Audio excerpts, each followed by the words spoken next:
दोस्तों नमस्कार। Learning by AP sir YouTube channel में आप सभी का स्वागत है। आज हम इस वीडियो में टीजीटी, पीजीटी, एलटी ग्रेड और असिस्टेंट प्रोफेसर के जो एग्ज़ाम होने वाले हैं उसका सिविक्स या राजनीति विज्ञान का पार्ट नंबर 4 लेकर उपस्थित हुआ हूं। और पीछे के उम्मीद करते हैं कि तीनों वीडियो आप देख चुके होंगे और जो पीडीएफ हमने learning by AP sir Telegram channel पर शेयर की थी उसको भी आप डाउनलोड करके रिवीजन भी कर चुके होंगे। अगर नहीं किए हैं तो एक बार जाइए वीडियो तीन जो अपलोड हुए उनको देख लीजिए। इसके साथ ही जो पीडीएफ शेयर की गए उसको संभाल कर रखिए, मल्टीपल टाइम्स रिवीजन करिए। यकीन मानिए जो क्वेश्चन यहाँ जो पॉइंट डिस्कस करवाए जा रहे हैं एग्ज़ाम में क्वेश्चन यही सब देखने को मिलेगा। तो सबसे पहले सीधे शुरू करते हैं।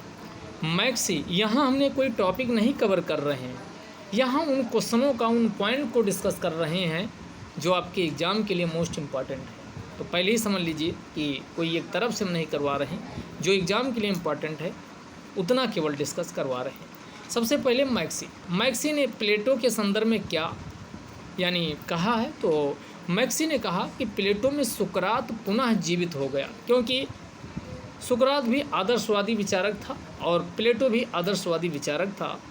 तो मैक्सी ने कहा कि प्लेटो की जो विचारधारा है ये सुकरात से बहुत ज़्यादा अलग नहीं। ऐसा तो लगता है कि अप्रत्यक्ष रूप में सुकरात बन करके प्लेटो उपस्थित हुए हैं।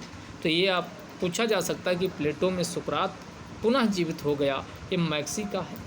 अगला, न्याय के संदर्भ में कुछ जो भौतिकवादी दार्शनिक हुए हैं, सोफिस्ट, जिसे सोफिस्ट दार्शनिक कहा गया, उनके द्वारा अपने हिसाब से परिभाषा दी गई। इनमें से एक है सिफिलिस ने क्या कहा, सत्य बोलना और दूसरे के ऋण चुका देना ही न्याय है। यानी हमेशा सत्य बोलो और दूसरे के जो पैसा वैसा कर्जा लिए हो उसको वापस कर दो, यही क्या है, न्याय है। तो सिफिलिस की परिभाषा न्याय क्या है कि दूसरों सत्य बोलना और दूसरे के ऋण चुका देना ही न्याय है। इसी प्रकार थ्रेसिमेकस क्या कहते हैं, तो ये कहते हैं शक्तिशाली का हित साधन ही न्याय है। यानी जिसकी लाठी उसकी भैंस वाली बात ये थ्रेसिमेकस करते हैं। तो सिफिलिस महोदय क्या बोलते हैं कि सत्य बोलना और दूसरे के जो कर्ज हैं, ऋण हैं, उनको चुका देना न्याय है। थ्रेसिमेकस महोदय कहते हैं शक्तिशाली का हित साधन ही न्याय है। इसी प्रकार ग्लाउकान के द्वारा न्याय भय का शिशु है। क्या है न्याय, भय का शिशु है, यह ग्लाउकान के द्वारा कहा जाता है। पोलीमार्कस ने क्या कहा, इसको देखते हैं। तो पोलीमार्कस ने कहा कि प्रत्येक व्यक्ति को उसके प्रति उचित व्यवहार देना ही क्या है, न्याय है। यानी आपके सामने आपसे इतर कोई व्यक्ति है तो उसको पूरा सम्मान दो, उसके साथ उचित व्यवहार करो, यही न्याय है। यानी कुल मिलाकर के नैतिकता की यहाँ पर बात की जा रही है। तो पोलीमार्कस ने क्या कहा कि प्रत्येक व्यक्ति को उसके प्रति उचित व्यवहार देना क्या है, न्याय है। प्लेटो का ये कोटेशन मोस्ट इम्पॉर्टेंट है, आपके एग्जाम के लिए पूछा जा सकता है। राज्य कैसे निर्मित हुआ उस पर ये प्लेटो क्या कहते हैं कि राज्य बबूल के वृक्ष या इसी को बबूल को ओक भी कहा जाता। तो राज बबूल या ओक के वृक्ष अथवा चट्टान से निकलते यानी चट्टान से नहीं वरन उन लोगों के चरित्र और मस्तिष्क का परिणाम होता है जो उनमें निवास करते। इसका मतलब हुआ कि जो राज बना है बबूल के वृक्ष से नहीं या फिर चट्टान से नहीं निर्मित हुआ, बल्कि किससे, यानी मनुष्यों के चरित्र से निर्मित हुआ है। यानी इसीलिए प्लेटो कहते हैं कि राज व्यक्ति का बृहदतम रूप है। यानी व्यक्तियों को कई व्यक्ति मिले तो उससे क्या बना, राज्य बना है, ये प्लेटो कहते हैं।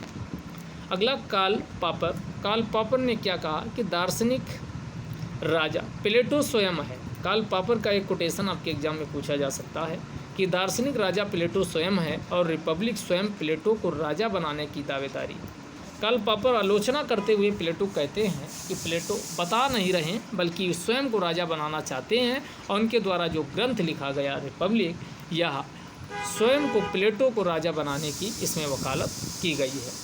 लॉर्ड एक्टर क्या कहते हैं कि शक्ति मनुष्य को भ्रष्ट बनाती है, मोस्ट इम्पॉर्टेंट है, अगर ज़्यादा पावर किसी को दे दिया जाए तो शक्ति मनुष्य की क्या बनाती, भ्रष्ट बनाती है। वो पूरी तरीके से उसके पास शक्ति आ गई तो पूरी तरीके से पूरा भ्रष्ट बनाती है। शक्ति मनुष्य को भ्रष्ट बनाती है, पूरा शक्ति मनुष्य को पूरा भ्रष्ट बनाती है। लॉर्ड एक्टन का है। तो ये एग्जाम में आए तो इस बात को भी आप ध्यान रखिएगा। अरस्तु व्यक्ति को क्या मानता है, एक राजनीतिक या सामाजिक प्राणी मानता है, जीव मानता है। तो अरस्तु व्यक्ति को एक राजनीतिक या सामाजिक क्या माना है, प्राणी माना है। अगला, पाश्चात्य राजनीतिक चिंतन में संविधानवाद का जनक पूछा जाए तो कौन है, अरस्तु है। क्योंकि अरस्तु पहला व्यक्ति था जिसने लगभग 158 देशों के संविधानों का अध्ययन किया और अनुभव प्रेक्षण के आधार पे इन्होंने राजनीतिक सिद्धांत विचार देने की कोशिश की। इसीलिए जो अरस्तु है वो राजनीतिक विज्ञान का जनक कहलाता है, वहीं प्लेटो राजनीतिक दर्शन का जनक कहलाता है। आगे क्या कहता है, यानी अरस्तु के द्वारा क्या कहा जाता, संविधान राज्य के कार्य और नागरिकों के अधिकार सुनिश्चित करता है। यानी संविधान जो है वो राज्य के कार्य यानी राज्य को क्या करना चाहिए, नागरिकों के अधिकार सुनिश्चित करता है। अगला इन्हीं का कोटेशन, निर्धनता अपराध एवं क्रांति की जननी है। निर्धनता अपराध और क्रांति की जननी है, ये भी अरस्तु का है। अगला, राज्य कुलों और ग्रामों का एक समुच्चय जिसका उद्देश्य पूर्ण और आत्मनिर्भर जीवन की प्राप्ति है। ये भी किसके द्वारा दिया गया, अरस्तु के द्वारा दिया गया कोटेशन है। अगला कथन है, राज्य परिवार का वृहद रूप है। ये भी ध्यान रखिएगा। यानी हमने क्या कहा, पीछे दो अलग हैं, व्यक्तियों, राज्य व्यक्तियों का वृहद रूप है, तब पूछा जाए तब प्लेटो होगा।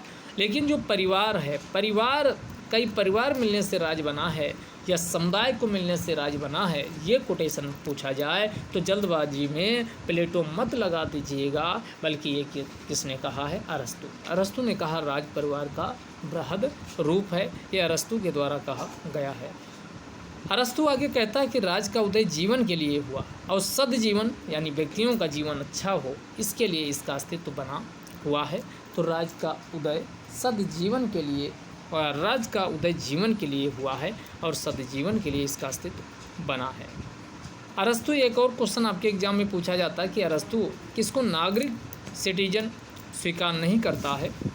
तो इसमें जिनके पास संपत्ति नहीं है, संपत्ति विहीन व्यक्ति कोई है, दास है, श्रमिक है जो काम करने वाले हैं, संपत्ति के अप्राकृतिक उपाय वाले जो सूदखोर हैं यानी सूदखोर, स्त्री, बच्चे, वृद्ध व्यक्ति, इन सबको आप ये लिस्टिंग ध्यान रखिएगा। संपत्ति विहीन व्यक्ति, दास, श्रमिक वर्ग, संपत्ति के अप्राकृतिक उपाय वाले सूदखोर, स्त्री, बच्चे और बुजुर्ग यानी वृद्ध व्यक्ति, इनको क्या किया है, अरस्तु ने नागरिक नहीं माना है। आगे अरस्तु शासन व्यवस्था पूछी जाए तो ध्यान रखिएगा, यानी 6 प्रकार की शासन व्यवस्था की बात अरस्तु के द्वारा किया जाता है। तो ये कौन सी है, तो ये ध्यान रखिएगा।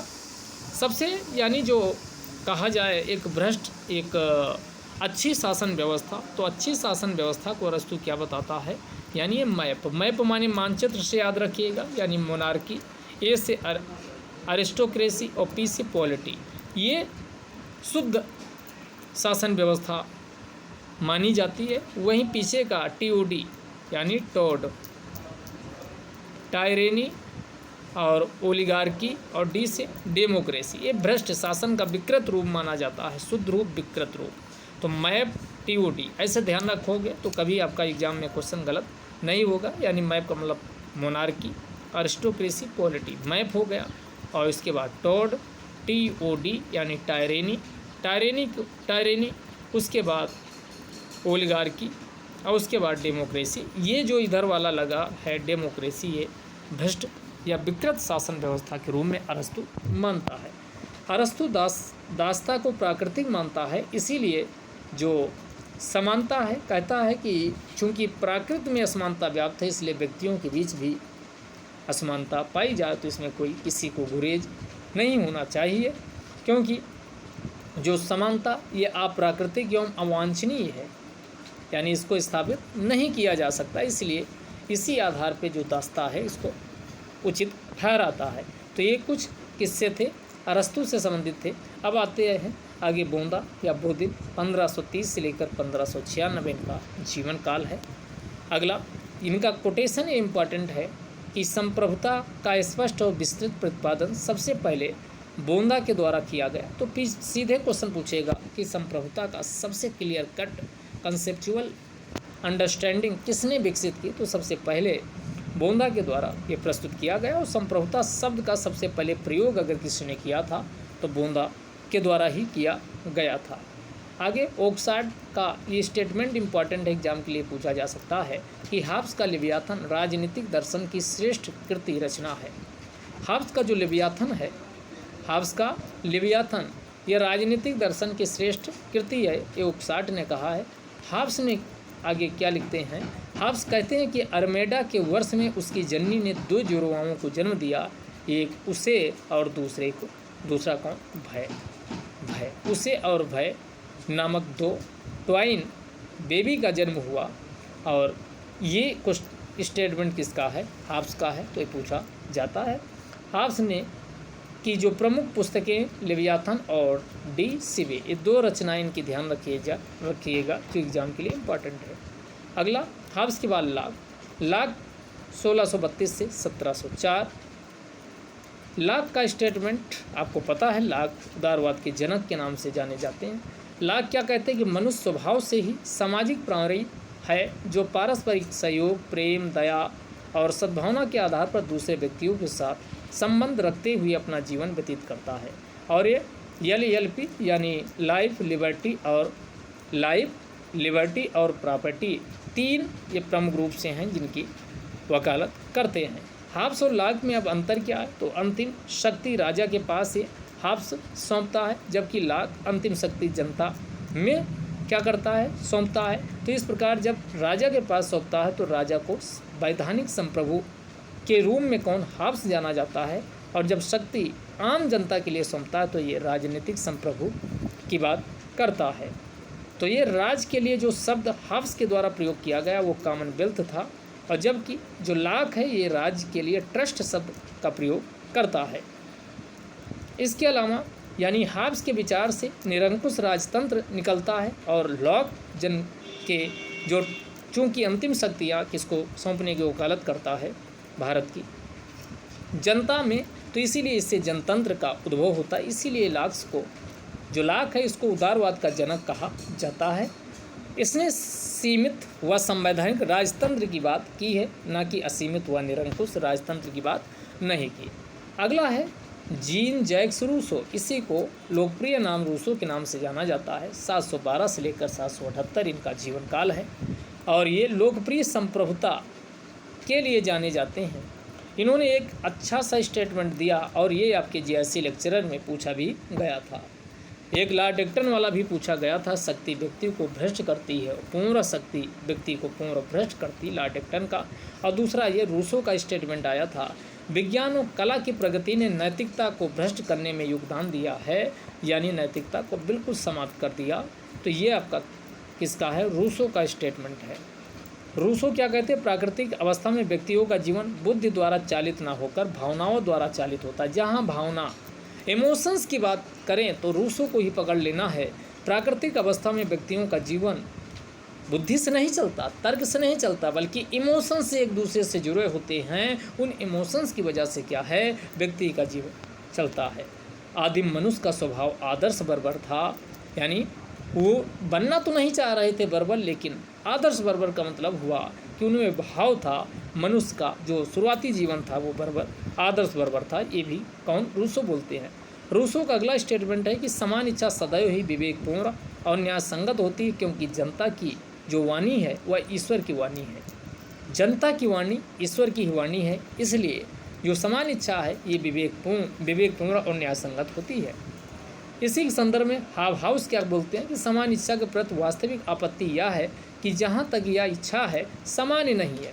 जिसको समान इच्छा आप कहते हो ये समान इच्छा नहीं है, और जहाँ तक सामान्य है तो ये इच्छा नहीं है। यानी इसकी आलोचना हाब्स के द्वारा किसकी, हाब्स के द्वारा रूसो की आलोचना की जाती कि आपत्ति समान इच्छा को, मेरी ये है समान इच्छा को लेकर के कि समान इच्छा जिसकी रूसो बात करते हैं वो सामान्य नहीं है। सामान्य नहीं है, यानी ये इच्छा है तो सामान्य नहीं, अगर सामान्य है तो ये इच्छा नहीं, तो ये पूछा जाए तो हाउस के द्वारा दिया गया था। तो यहाँ से कुछ चीज़ें निकलती हैं। प्राकृतिक कानून हाब्स के द्वारा, प्राकृतिक अधिकार लाग के द्वारा, क्योंकि व्यक्ति शक्ति का स्रोत मानते हैं तो लाग, और प्राकृतिक स्वतंत्रता पूछा जाए तो ये रूसो। तीनों क्वेश्चन अलग अलग हैं। प्राकृतिक कानून पूछे तो हाब्स को आंसर में मारिएगा, प्राकृतिक कानून पूछे तो आंसर क्या लगाओगे, हाब्स लगाओगे। प्राकृतिक अधिकार पूछे तो आंसर हाब्स के बाद लाग लगाओगे, और उसके बाद प्राकृतिक स्वतंत्रता पूछे तो रूसो। तीन चीज़ें, तीनों बिल्कुल कंक्रीट, इसमें अंतर आपको क्लियर होने चाहिए। अगर प्राकृतिक कानून पूछता है तो हाब्स, प्राकृतिक अधिकार पूछता है तब लाग, और प्राकृतिक स्वतंत्रता पूछता है तो आंसर क्या मारोगे, रूसो। अगला, प्रत्यक्ष लोकतंत्र या प्रत्यक्ष प्रजातंत्र के लिए रूसो ही जाने जाते। और रूसो का जो लोकतंत्र व समान इच्छा का जो जनक है, दोनों क्या हैं, रूसो ही है। राज्य की सदस्यता के बिना व्यक्ति का जीवन असंभव है। ये कौन कहते हैं, रूसो कहते हैं कि अगर व्यक्ति का जीवन को साकार बनाना है तो राज्य की सदस्यता लेना होगा। व्यक्ति राज्य में उतना ही स्वतंत्र है जितना प्रकृति में, यानी जितनी प्रकृति ने व्यक्ति को स्वतंत्रता दी उतनी स्वतंत्रता राज्य के अंतर्गत भी व्यक्ति को मिलनी चाहिए। वैधानिक संप्रभुता पीछे भी बता चुके, इसके कौन है, हाब्स हैं। स्वतंत्रता को त्यागना मानव अस्तित्व को त्यागना है, ये रूसो ने कहा था। इसीलिए इनका एक कोटेशन बहुत फेमस हुआ कि मनुष्य स्वतंत्र पैदा हुआ है, लेकिन यहाँ पर हर एक जगह जंजीरों में बांध दिया गया है। तो ये स्वतंत्रता को त्यागना, मानव अस्तित्व को त्यागना, मानव का अस्तित्व व्यक्ति से स्वतंत्रता छीन ली गई तो क्या बचेगा, यानी मानो ये देह भी बची तो उसका मतलब क्या, वो बोल नहीं सकता है, अपने विचार नहीं रख सकता है। तो इसीलिए इन्होंने, रूसो ने क्या कहा कि व्यक्ति की जो स्वतंत्रता है, अगर स्वतंत्रता को त्यागा जाता है तो मानव अस्तित्व संकट में आ जाएगा। चिंतनशील व्यक्ति विकृत पशु है, चिंतनशील व्यक्ति विकृत पशु है, ये भी किसका है, रूसो का स्टेटमेंट है। संपत्ति का विकास उस समय हुआ जिस समय मनुष्य ने घेरा बनाना शुरू किया था, तो ये भी किसका है, रूसो का है, ध्यान रखिएगा। प्राकृतिक अवस्था मनुष्य समान, आत्मनिर्भर व संतुष्ट था। प्राकृतिक अवस्था में अगर मनुष्य की अच्छाई, क्योंकि हाब्स ने क्या कहा था कि मनुष्य पशुवत है, बर्बर है, असभ्य है, घिनौनी हरकतें करता है, तो ये सब हाब्स ने एक नेगेटिव सिनारियों में मनुष्य को देखने की कोशिश की प्राकृतिक अवस्था में। लेकिन रूसो सकारात्मक बातें करता है कि प्राकृतिक अवस्था में मनुष्य क्या था, समान थे, आत्मनिर्भर थे और संतुष्ट थे। तो ये किसका, ये रूसो को आप लगाइएगा। वाहन एक विचारक हुए, उन्होंने क्या रूसो के संदर्भ में क्या कहा है कि रूसो का जो संप्रभुताधारी हाब्स, रूसो का संप्रभुताधारी हाब्स का लेवियाथन है, यानी जो रूसो का संप्रभुताधारी है वो हाब्स का लेवियाथन है जिसका मस्तक काट दिया गया। यानी क्योंकि दोनों में अंतर क्या है, रूसो का जो संप्रभुताधारी हाब्स का लेवियाथन है जिसका मस्तिष्क काट दिया गया, ये दोनों में क्या है, डिफरेंस है। तो ये पूछा जाए किसका, ये वाहन का है। अगला, रूसो ने निरंकुश संप्रभुता की अवधारणा हाब्स से ग्रहण की। जो ये निरंकुश संप्रभुता की अवधारणा है, रूसो ने किससे लिया है, हाब्स से लिया है। सामाजिक समझौता में तीन, ध्यान रखिएगा, बात करते हैं जिसमें हाब्स हैं, लाग हैं, रूसो हैं। हाब्स, लाग, रूसो, हाब्स, लाग, रूसो। सामाजिक समझौते में क्या किया जाता है, व्यक्ति को साध्य माना जाता है और राज्य को साधन माना जाता है, यानी इसी को व्यक्तिवाद यहीं से निकलता है, व्यक्ति को साधन और राज्य को साधन, व्यक्ति को साध्य और राज्य को साधन माना जाता है। अगला, बेंथम ने सुअरों का दर्शन, यानी बेंथम का जो दर्शन है, इसको सुअरों का दर्शन किसने कहा, ये भी इस बार का क्वेश्चन आया था। इसी को पिग फिलॉसफी के नाम से जाना जाता है, जैसे लेक्चरर में पूछा भी गया था। तो बेंथम का जो दर्शन है ये सुअर का दर्शन है, सुअरों का दर्शन है, कार्लाइल महोदय ने कहा है। अधिकार कानूनों का तथा केवल कानूनों का फल है, बगैर कानून के कोई अधिकार नहीं, कानूनों के खिलाफ कोई अधिकार नहीं, कानूनों से पहले कोई अधिकार नहीं, ये भी बेंथम के द्वारा दिया गया स्टेटमेंट है। अधिकार कानूनों का तथा केवल कानूनों का फल है, अधिकार इज इक्वल टू कानून। ये बात कौन करते हैं, बेंथम करते हैं कि अधिकार कानूनों का तथा केवल कानूनों का फल है, मगर कानून के कोई अधिकार नहीं, कानूनों के खिलाफ कोई अधिकार नहीं, कानूनों के पहले कोई अधिकार नहीं, यानी सब कुछ क्या है, कानून है। अगला जेएस मिल का 1806 से लेकर 1873 जीवन काल है। और जेएस मिल का ये कुछ यहाँ पर कोटेशन मोस्ट इम्पॉर्टेंट है कि एक संतुष्ट सुअर की अपेक्षा असंतुष्ट मानव होना श्रेष्ठ है, क्योंकि उसको शारीरिक आवश्यकता होती है, किसको, सुअर को, जबकि मनुष्य को बौद्धिक, उसकी चिंतनशील मनुष्य जीव होता है, प्राणी होता है, तो चिंतनशील विचार कल्पना ये सब करता है। तो इसीलिए कहा कि जेएस मिल ने कहा कि एक संतुष्ट सुअर की अपेक्षा अगर मानव असंतुष्ट रहता तो वो ज़्यादा अच्छा है। एक संतुष्ट मूर्ख की अपेक्षा असंतुष्ट सुकरात होना भी श्रेष्ठ है। ये भी किसका है, जेएस मिल का है। तो दोनों स्टेटमेंट ध्यान रखिएगा। अगला मिल किसकी बात करते हैं, प्रातिनिधिक शासन की बात करते हैं। प्रातिनिधिक शासन में क्या क्या होगा, तो इसमें आनुपातिक प्रतिनिधित्व को अपनाया जाए, बहुमत की निरंकुशता पर ये जोर देते हैं, अल्पसंख्यकों का हित हमेशा सधना चाहिए। अगला हेयर प्रणाली का समर्थन ये करते हैं। बहुल यानी एक व्यक्ति को उसकी योग्यता के आधार पर मतदान दिया जाना चाहिए। बहुल मतदान प्रणाली की बात करते हैं कि सब व्यक्तियों का यानी जो मत मूल्य होगा वो एक जैसा नहीं होगा, सबका एक जैसा नहीं होगा।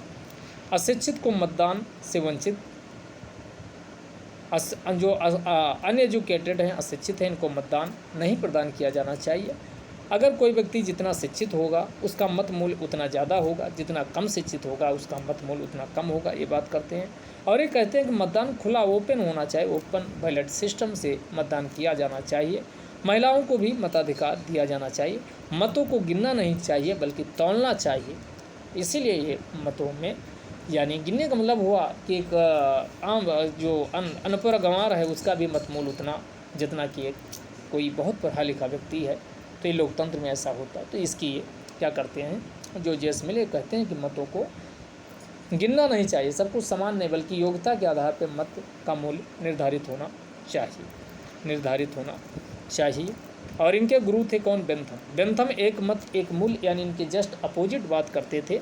इन्होंने अपने गुरु बेंथम को जेएस मिल के द्वारा क्या किया गया था, आलोचना की गई थी। अगला ग्रीन साहब कल्याणकारी राज्य की अवधारणा सबसे पहले अगर किसी के द्वारा प्रस्तुत की गई है तो कौन है, टीएच ग्रीन है। तो टीएच ग्रीन ने सबसे पहले कल्याणकारी राज्य की अवधारणा प्रस्तुत करते हैं। और टीएच ग्रीन के साथ साथ लास्की हैं जो कल्याणकारी राज्य के प्रमुख प्रवक्ता के रूप में जाने जाते हैं। लेकिन जनक पूछा जाए कल्याणकारी राज्य के जनक कौन है तो ग्रीन है, लेकिन पूछा जाए कि कल्याणकारी राज्य का प्रमुख प्रवक्ता कौन है तो आप आंसर लास्की लगाएंगे। तो आपको बताए थे सकारात्मक उदारवाद के, सकारात्मक स्वतंत्रता की अंतर्गत ये सब आते हैं, चाहे वो Rousseau Green Hegel, Rousseau Green Hegel, Bradley, Bosanquet, Leo Strauss, Macpherson, ये सब किसमें आते हैं तो पीछे का भी बहुत सारा ओवरलैपिंग है, तो ये भी ध्यान रखिएगा। और ग्रीन क्या बोलते हैं कि मानवीय चेतना स्वतंत्रता चाहती है और अधिकार राज्य में निहित होते हैं। यानी मानवीय जो चेतना है स्वतंत्रता चाहती है और अधिकार किसके अंतर्गत मिलते हैं, राज्य के अंतर्गत मिलते हैं।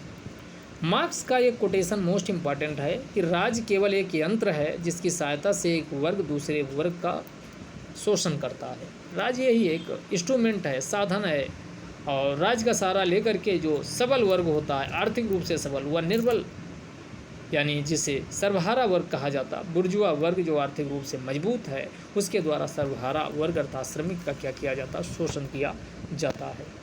इसके अलावा मार्क्स के द्वारा कम्यून डिक्लेरेशन लिखा जाता है और इसको कम्यून डिक्लेरेशन मार्क्स एंजिल दोनों के द्वारा मिलके लिखा जाता है। और इसमें फिर ये मोस्ट इम्पॉर्टेंट है कि श्रमिकों के पास अपनी क्या है, श्रमिकों के पास अपनी बेवरियों के अतिरिक्त खोने के लिए कुछ भी नहीं है और जीतने के लिए पूरा संसार पड़ा है। तो पूछेगा ये कहाँ कहा था, तो मार्क्स व एंजल दोनों मिल करके कम्यून डिक्लेरेशन के अंतर्गत ये कहते हैं कि श्रमिकों के पास उनकी जो बेवरियाँ हैं, श्रमिकों के पास बेवरियों के अतिरिक्त खोने के लिए कुछ भी नहीं और जीतने के लिए पूरा संसार है। इसके अलावा दास कैपिटल जो एक बुक लिखते हैं, इसमें अतिरिक्त मूल्य सरप्लस मूल्य की बात करते हैं। सरप्लस मूल्य का मतलब हुआ कि जैसे कोई मजदूर यानी क्या बनाया, यहाँ एक चॉकलेट बनाया है और इसके बनाने के लिए मजदूर को कितने मिले, 2 रुपये मिले। लेकिन यही मार्केट में चॉकलेट जब बिकने गई तो ये 10 रुपये की बिकती है। तो इसमें आपका जो मजदूर का मिला वो जीवन निर्वाह मूल्य मिला है 2 रुपये। जो इसका अंतर कितना 8 रुपये, जो 8 रुपये है ये अतिरिक्त मूल्य है, सरप्लस मूल्य है, जिससे जो पूंजीपति वर्ग है वो क्या करता, सबसे ज़्यादा वो लाभ उठाता है। तो ये बात, ये इसी को अतिरिक्त मूल्य के रूप में दास कैपिटल में किसके द्वारा, मार्क्स के द्वारा कहा गया। मार्क्स ही आगे क्या कहते हैं कि लाखों लोग मार्क्स को देवता के रूप में पूजते हैं और अन्य लाखों लोग एक दुष्ट के रूप में घृणा करते हैं। यानी मार्क्स दोनों है, एक तरफ एज सर्वहारा जो शोषित है और दलित वर्ग है और श्रमिक वर्ग है, इनके द्वारा मार्क्स को एज देवता के रूप में पूजा जाता, वहीं दूसरी तरफ जो कैपिटलिस्ट वर्ग है पूंजीपति से एक दुष्ट के रूप में दिखता है। मैक्सी का कोटेशन है। गांधी जी का कुछ चीज़ें यहाँ हमने उठाया जो एग्ज़ाम के लिए इम्पॉर्टेंट है। तो गांधी जी ने का एक सबसे ज़्यादा ये है कि भारत का बंटवारा मेरी लाश पर होगा। गांधी जी ने कहा था, और एक टीजीटी में भी पिछली बार पूछा भी था, तो गांधी जी ने कहा था कि भारत का बंटवारा मेरी लाश पर होगा, यानी उनके जिंदा रहते भारत का बंटवारा नहीं हो सकता। इसके बाद 1931 का कराची अधिवेशन होता, तो वहाँ पर ये क्या कहते हैं, गांधी जी के द्वारा ये नारा दिया जाता कि गांधी मर सकता लेकिन गांधीवाद नहीं। गांधीवाद एक विचारधारा है, तो गांधी मर सकता लेकिन गांधीवाद नहीं। हालांकि 1936 में फिर ये गांधी जी के द्वारा एक और स्टेटमेंट आता कि गांधीवाद जैसी कोई चीज़ नहीं है, चीज़ कोई है तो वह सत्य है, सत्य ही सनातन है, सत्य ही सनातन है, ऐसी भी बात इनके द्वारा कही जाती है। अब अगले देखते हैं राजनीति विज्ञान। राजनीति विज्ञान में यानी क्या माने राजनीति विज्ञान, कला है, दर्शन है, या कला और दर्शन दोनों है, या विज्ञान है, क्या है। तो इसको कला कौन कौन मानते हैं, तो ये आपकी जो लिस्टिंग लगी है ये आप रट डालिए और यहाँ से भी एग्जाम में क्वेश्चन आपको देखने को मिलेगा। तो कला में गैटल, मैटलैंड कौन कौन है कला जो मानते हैं, गैटल है, मैटलैंड है, कैटलिन है, गैटल और उसके बाद कैटलिन, ऐसे याद, ये देखो गैटल, मैटलैंड, कैटलिन, तो तीन नाम एक साथ याद कर लो, Gettell, Maitland, Catlin, Gettell, Maitland, Gettell, Maitland, Catlin, उसके बाद मोस्का, ब्रोगन, कौन, ब्रोगनबर्ग, पैट्रिक गेट्स, रूसो, वक्ल, काम्पे, आइमास और बियर्ड, ये किसके हैं, जितने अभी हमने आपके सामने ये नाम बताए ये सभी कला मानते हैं। राजनीति विज्ञान को क्या मानते हैं, कला। एक क्वेश्चन आपके एग्जाम में आता ही आता है, क्या आता है, राजनीति विज्ञान बताइए। राजनीति विज्ञान की प्रकृति को निर्धारित कीजिए। पिछली बार इसमें भी क्वेश्चन आया था जैसी लेक्चर मेंस में भी कि राजनीति शास्त्र नागरिक शास्त्र की प्रकृति का यानी विश्लेषण कीजिए। तो वहाँ पर कला है, तो इसको ये आप लिखेंगे विचारक को, एक दो कोटेशन लिखेंगे विचारकों का, तब आपके आंसर आ जाए। राजनीति विज्ञान या नागरिक शास्त्र के रूप में आपका आंसर लगता है। तो कौन है, गैटल है, मैटलैंड है, गैटल, मैटलैंड, उसके बाद कैटलिन, मोस्का, ब्रोगन, बर्ग, पैट्रिक गेट्स, उसके बाद रूसो भी इसी में आते हैं, कला मानते हैं, और उसके बाद वक्ल, काम्पे, आइमास, बियर्ड। तो इतने नाम ध्यान रखिएगा। एक बार फिर से रिपीट कर देते, गैटल, मैटलैंड, कैटलिन, मोस्का, ब्रोगन, बर्ग, पैट्रिक गेट्स, रूसो, वक्ल, काम्पे, आइमास और बियर्ड माने जाते हैं। विज्ञान को कौन कौन मानते हैं, तो अरस्तु से शुरू करिए। अरस्तु ने विज्ञान माना है। अरस्तु, Herman Finer, Laski, Jellinek, Bluntschli, Bryce, Montesquieu, Hobbes, बोंदा, Bernard Shaw, Mill, Gilchrist, Pollock, ये सभी लोग क्या मानते हैं, विज्ञान मानते हैं, राजनीति विज्ञान को विज्ञान मानते हैं। अब बात आती है कला और विज्ञान दोनों जो राजनीति विज्ञान को मानते हैं वो कौन है, तो एक कैटलिन है, लासबेल हैं, विलियम एस लिंगर हैं और बेनी प्रसाद हैं। तो कौन कौन, Catlin, Lasswell, William S Linger, Beni Prasad एक कला व विज्ञान दोनों मानते हैं। अब यहाँ पर देखो तीन पुस्तकें इसलिए हमने यहाँ शामिल कर लिया क्योंकि एग्जाम में इनसे कन्फ्यूजन होगा। पॉलिटिक्स पूछे तो अरस्तु होगा, पॉलिटिकल साइंस पुस्तक शीर्षक से पुस्तक किसने लिखा, तो ये गैटल होगा, और पॉलिटिकल साइंस एंड गवर्नमेंट लगा दिया जाए तो गार्नर, यहाँ गवर्नमेंट से गार्नर हो जाएगा। तो तीन पुस्तकें, पॉलिटिक्स अरस्तु लिखा है, पॉलिटिकल साइंस गैटिल ने लिखा है, और पॉलिटिकल साइंस एंड गवर्नमेंट लग जाए तो गार्नर हो जाएगा। तो तीनों पुस्तक ये ध्यान रखिएगा। तीनों पुस्तकें क्या ध्यान रखिएगा। इसके बाद आगे चलते हैं।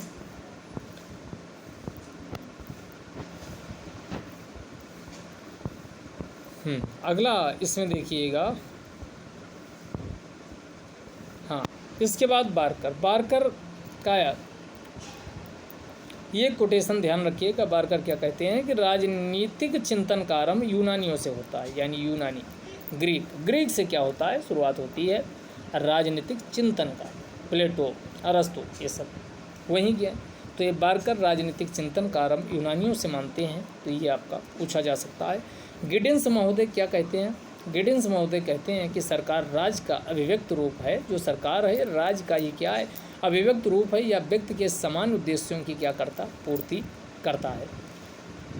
व्यक्ति के विशेष उद्देश्यों की क्या करता है, पूर्ति करता है। व्यक्ति के विशेष उद्देश्यों की पूर्ति करता है।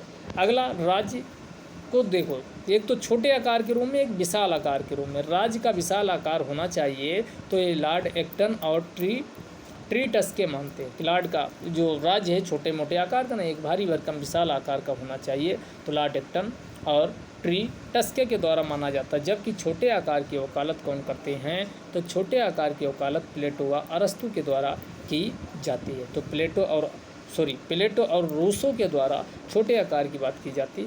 मैकाइवर क्या कहते हैं? मैकाइवर का मॉडर्न स्टेट नामक पुस्तक इनके द्वारा लिखी जाती है। वो कहते हैं राज्य का स्वरूप मूलतः एक नियम है। राज्य का स्वरूप क्या है? मूलतः एक नियम है। अब आगे अन्य कौन से सिद्धांत, तो ये पितृसत्तात्मक सिद्धांत, पैट्रियार्कल सिस्टम है, पितृसत्तात्मक सिद्धांत। और इसके दो नाम यहाँ पर ध्यान रखिएगा, सर हेनरी मैन और लीकाक। सर हेनरी मैन और लीकाक, ये दोनों क्या हैं, यानी पितृसत्तात्मक सिद्धांत की वकालत करते हैं। मात्र सत्तात्मक सिद्धांत की वकालत कौन? James Morgan McLellan. तीन नाम यहाँ ध्यान रखिएगा मात्र सत्तात्मक में।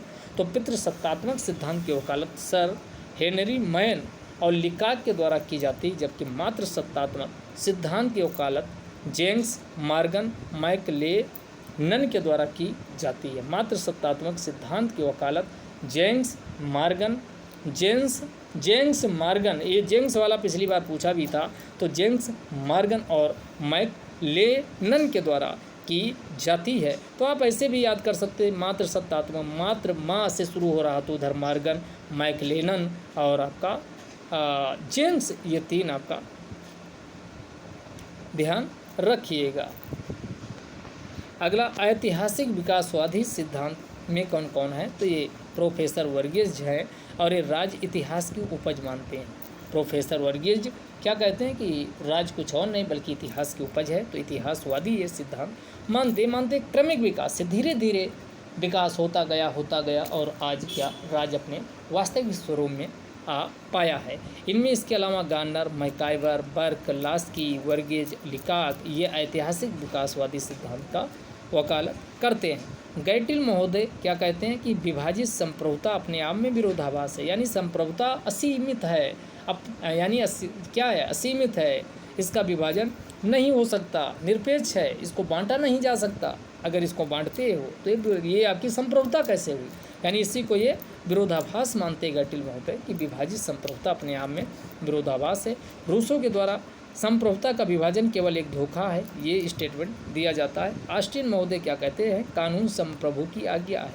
ये मोस्ट इंपॉर्टेंट है, पूछेगा आपके एग्जाम में, कानून संप्रभु की आज्ञा है किसने कहा? तो कानून संप्रभु की आज्ञा है, ये किसके द्वारा कहा गया? ये ऑस्टिन के द्वारा। और ऑस्टिन के द्वारा लेक्चर्स ऑन जूरिस्प्रूडेंस पुस्तक लिखी जाती, ये भी पिछली बार टीजीटी एग्जाम में क्वेश्चन में यानी पूछा गया था। और उसमें कहते हैं कि अगर संप्रभुता निरपेक्ष नहीं होगी तो राज्य का अस्तित्व नहीं होगा।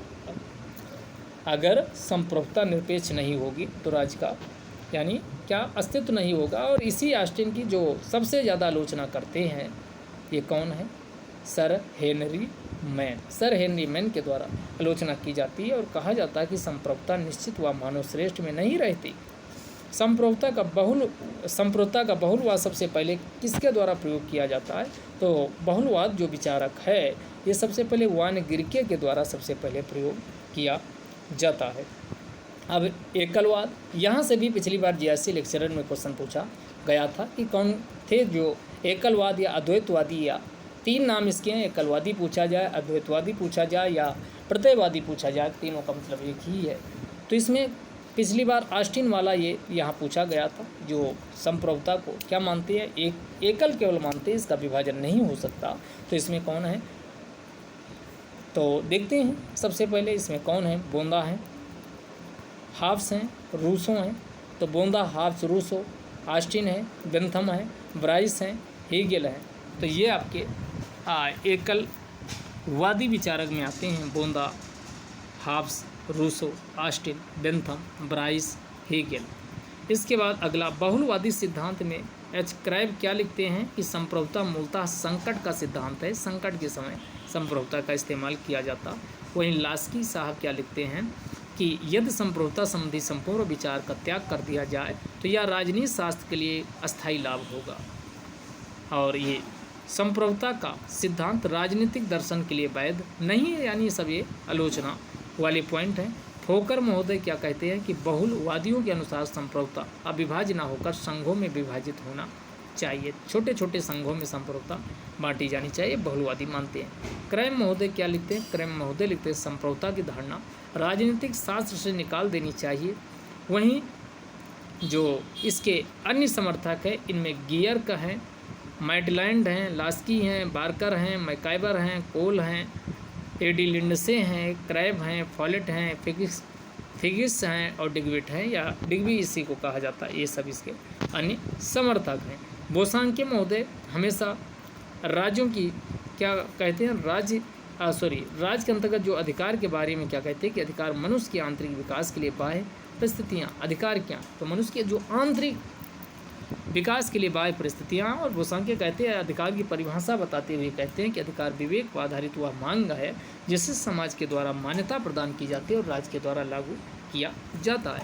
वहीं ये अधिकार की बात करते हैं कि आज जो अधिकार हैं मानव के आंतरिक विकास के लिए बाह्य परिस्थितियाँ हैं, यानी जो राज्य के द्वारा प्रदान की जाती है। लास्की क्या कहते हैं अधिकार पे, तो बोसांके और लास्की दोनों अधिकार पे काफ़ी अच्छा यानी विचार व्यक्त किया है। अधिकार सामाजिक जीवन की वे परिस्थितियां हैं जिसके अभाव में समानता कोई भी व्यक्ति अपने व्यक्तित्व का विकास नहीं कर सकता। कितना अच्छा सा कोटेशन कि अधिकार सामाजिक जीवन की वे परिस्थितियां हैं, अधिकार सामाजिक जीवन की वे परिस्थितियां हैं जिसके अभाव में कोई भी व्यक्ति अपने व्यक्तित्व का विकास नहीं कर पाएगा। ये लास्की के द्वारा कोटेशन दिया जाता है। अधिकार विषय जो सिद्धांत हैं ये कौन कौन से हैं, तो एक प्राकृतिक सिद्धांत हुआ, और प्राकृतिक सिद्धांत की वकालत कौन करते, लाक है, रूसो, स्पेंसर है, वाल्टायर है, थॉमस पेन। ठीक, इनमें से वाल्टेयर का स्टेटमेंट है कि आत्महत्या स्वयं अपने प्रति और ईश्वर के प्रति अपराध है। यानी प्राकृतिक मतलब आपका जन्म हुआ तो आप कभी भी आत्महत्या करने के बारे में सोच ही नहीं सकते। तो ये क्या है, वाल्टायर का क्या है यानी स्टेटमेंट है। अगला इसमें आइए, अगला है वैधानिक कानूनी अधिकार की वकालत कौन करते हैं, तो ये आपका हॉलैंड है, सालमंड है, हाफ्स हैं, बेंथम है, ऑस्टिन है। ये कहते हैं इनमें बेंथम का स्टेटमेंट इम्पॉर्टेंट है क्या कि वही अधिकार मानने योग्य है जिसका संविधान में वर्णन किया गया हो, बाकी कोई भी अधिकार नहीं मानना चाहिए। यानी संविधान, वैधानिक का मतलब क्या हुआ, विधान कहाँ से आएगा, संविधान से आएगा, नियम कानून। तो ये विधान यानी अधिकार, उन्हीं अधिकारों को मानने की वकालत करते हैं जिसका उल्लेख संविधान में किया गया हो। कौन, बेंथम साहब। इसके अलावा इसको अगला जो है ऐतिहासिक उपागम, ऐतिहासिक अधिकार की वकालत कौन, वर्ग के द्वारा की जाती है। और आदर्शवादी या व्यक्तिवादी जो हैं ये आपका कांट हेगल ग्रीन ये आदर्शवादी या व्यक्तिवादी विचारक में आते हैं। समाज कल्याण के पॉइंट ऑफ व्यू से कौन कौन विचारक हैं, तो बेंथम है, मिल हैं, ग्रीन है, बार्कर है, मैकाइवर हैं, लास्की है। वहीं मार्क्सवादी सिद्धांत जानते ही हो, सब कुछ अर्थव्यवस्था को सेंट्रल में लाता है। GDH को इन्होंने क्या कहा कि आर्थिक समानता के अभाव से राजनीतिक स्वतंत्रता एक कपोल कल्पना है। यानी अगर आर्थिक समानता नहीं होगी तो राजनीतिक स्वतंत्रता की बात ही आप भूल जाओ। आगे हब्स का फिर एक स्टेटमेंट आता है जो इम्पॉर्टेंट है, मनुष्य उन समस्त मामलों में स्वतंत्र है जहाँ विधि मौन है। यानी विधि होनी चाहिए लेकिन मौन होना चाहिए, उसका काम केवल मनुष्य की सुरक्षा होना चाहिए, बाह्य आक्रमणों से सुरक्षा होनी चाहिए और यहाँ पर मानव का व्यक्तित्व का विकास होता रहे और इस रूप में उसे एक देखभाल के रूप में उपस्थित होना चाहिए। मैकाइबर याद रखिएगा, स्वतंत्रता एक नहीं बल्कि ये क्या मानते हैं, बहुविधि मानते हैं। तो ये बहुविधि है, स्वतंत्रता एक नहीं बल्कि बहुविधि है। जयफरसन का ये स्टेटमेंट पिछली बार शायद पीजीटी एग्जाम में ये पूछा भी गया था कि ईश्वर जिसने हमें जीवन प्रदान किया है उसी समय उन्होंने स्वतंत्रता भी प्रदान किया। यानी जैसे ही व्यक्ति पैदा हुआ अपने साथ स्वतंत्रता को लेकर के पैदा हुआ है। तो ये किसका है, जयफरसन साहब का स्टेटमेंट है। इसके बाद है अगला पोलार्ड क्या कहते हैं, स्वतंत्रता की समस्या का एकमात्र हल है कि वह समानता में निहित हो, यानी अगर समानता होगी तो स्वतंत्रता अपने आप आ जाएगी। तो पोलार्ड साहब क्या कहते हैं, स्वतंत्रता की समस्या का एक ही मात्र हल है कि वो समानता में निहित होनी चाहिए। अगला, स्वतंत्रता व समानता एक दूसरे को पूरा कौन मानते हैं, यहाँ से भी पिछली बार क्वेश्चन पूछा गया था। तो कौन है, बार्कर हैं, लास्की हैं, मैकाइबर हैं, रूसो हैं, पोलार्ड हैं, टोनी, अरिस्टोनी भी स्वतंत्रता के सबसे बड़े समर्थक समानता के माने जाते हैं। तो इसमें जो स्वतंत्रता उस समानता को पूरक मानते हैं तो अरिस्टोनी एक नाम है, जानते हो। लास्की वाला ये जीआईसी लेक्चरर में पूछा गया था, लास्की वाला जीआईसी लेक्चरर में पूछा गया था। तो आपका टोनी हो गया, बार्कर हो गया, लास्की हो गया, मैकाइबर हो गया, रूसो हो गया, पोलार्ड हो गया। तो ये नाम है जो आपको ध्यान रखना चाहिए। कौन कौन, तो अरिस्टोनी जरूर याद रखिए, लास्की याद रखिए, बार्कर याद रखिए, मैकाइबर मॉडर्न स्टेट पुस्तक जिसने लिखा उसको ध्यान रखिए, रूसो भी स्वतंत्रता और समानता को पूरक मानते हैं, और पोलार्ड हो गए। तो कौन कौन हो गए, अरिस्टोनी हो गए, बार्कर हो गए, लास्की हो गए, मैकाइबर हो गए और रूसो हो गए, और सबसे लास्ट में पोलार्ड हो गए। इसके बाद ब्राइस क्या बोलते हैं, ब्राइस हैं ये कहते हैं पूर्ण आर्थिक समानता कभी भी नहीं लाई जा सकती, इसलिए ये असंभव है। समाजवाद पे जॉर्ज साहब का स्टेटमेंट मोस्ट इम्पॉर्टेंट, जब भी समाजवाद की कुछ लिखना हो तो आप वहाँ बता सकते हैं कि समाजवाद एक ऐसी टोपी बन गई है जिसका रूप क्या हो चुका है, रूप बिगड़ चुका है, क्योंकि उसे हर कोई व्यक्ति पहनता है। समाजवाद एक ऐसी टोपी बन चुका है जिसका रूप बिगड़ चुका है, क्योंकि उसे हर एक व्यक्ति पहनता है। वहीं पर रैमजे म्योर क्या कहते हैं कि समाजवाद एक क्रिकेट की तरह है जो वातावरण को देख करके अपना रंग बदलता रहता है। तो रैमजे म्योर का स्टेटमेंट ध्यान रखिएगा कि समाजवाद एक क्रिकेट की तरह है जो अपना रंग बदलता रहता है। अगला, अराजकतावाद, एनार्किज्म का पहली बार जो विचार दिया था विलियम गार्डविन के द्वारा। एनार्किज्म का विचार सबसे पहले विलियम गार्डविन के द्वारा दिया गया था।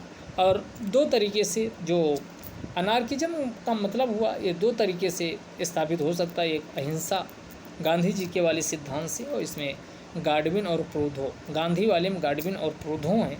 अहिंसात्मक सिद्धांत पूछा जाए तो ये गार्डविन और प्रूधो, और वहीं हिंसात्मक में कौन कौन, बाकुनिन है, क्रोपाटकिन है, और अन्य पूछा जाए तो अन्य में महात्मा गांधी बताए ही है, थारो हैं, टॉलस्टॉय है, जिससे गांधी जी बहुत ज़्यादा राजनीतिक रूप से प्रेरित थे उनके विचारों से, थारो और टॉलस्टॉय के। तो महात्मा गांधी, थारो, टॉलस्टॉय और आज इसके ये है। और सबसे लास्ट वाला आज की क्लास का सबसे लास्ट वाला पॉइंट है कि प्रूधो का स्टेटमेंट है। प्रूधो क्या बोलते हैं कि पूंजीपतियों की संपत्ति चोरी का फल है। अगर ये आपके एग्ज़ाम में पूछा जाता है कि पूंजीपतियों की संपत्ति किसकी चोरी का फल है, तो ये प्रूधो का है। अगला, फेबियन समाजवाद ये समाजवाद को धीरे धीरे लाना चाहता है, क्रमिक रूप से, ना कि अचानक। तो ये फेबियन समाजवाद है जो धीरे धीरे क्रमिक विकास की में विश्वास करता हो। इसमें Sidney Webb, Beatrice Webb, Bernard Shaw, Annie Besant, Graham Wallas को रखा जा सकता।